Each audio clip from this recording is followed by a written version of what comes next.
Homme läheb Riigikogus lugemisele 3. korda muideks juba jäätmereform, mis on tekitanud väga palju vastakaid arvamusi ja tundeid, sest tavainimesed ei saa aru, kas jäätmekäitlus läheb kallimaks, kas tuleb hakati kuidagi teistmoodi jäätmeid liigitama või mis peamine, kas meie ostukorvi hind tõuseb veelgi.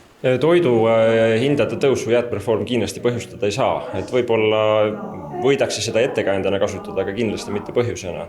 Ja see põhjus on väga lihtne, et võtame ühe keskmise toote, näiteks hakklihapakendi, võtame piimapakendi või ka kingakarbi, et selle toote sees pakendijäätmete käitluskulu, mida iga tootja kannab, on suurusjärgus 1 sent, 0,5 kuni 1,5 senti.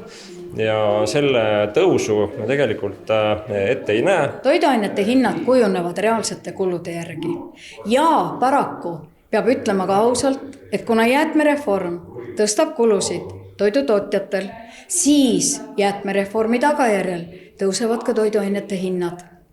Me oleme väga täpselt välja arvestanud, kui palju tõusevad kulud kohtkogumisega, mida planeeritakse uue jäätmereformiga.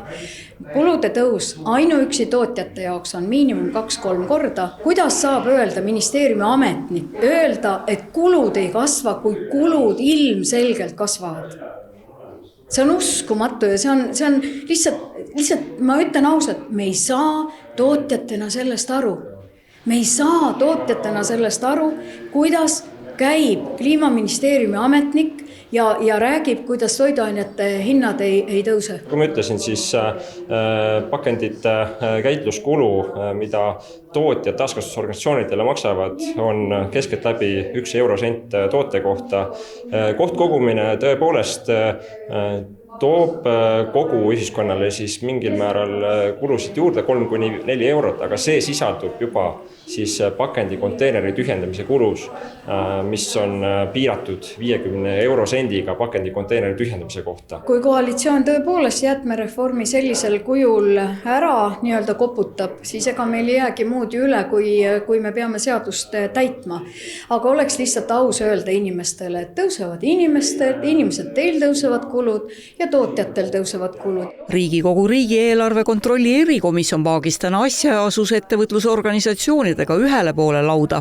Eesti ettevõtlusorganisatsioonid on konsensuslikult jõudnud seisukohale, et sellisel kujul see on kõlbmatu.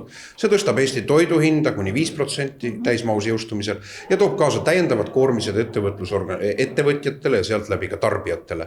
Ja see sunnib inimesi peale massiliselt uusi neid prügikaste hakkama soetama ja täiendavat ka halduskoormust inimestele.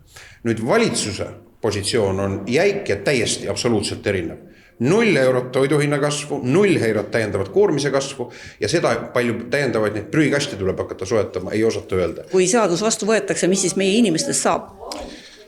Kehvem on olukord ja ma soovitan tungivalt, et ettevõtlusorganisatsioonid pöörduksid presidendi poole, jätta see seadus, lükata tagasi ja vetostada presidendi poolt.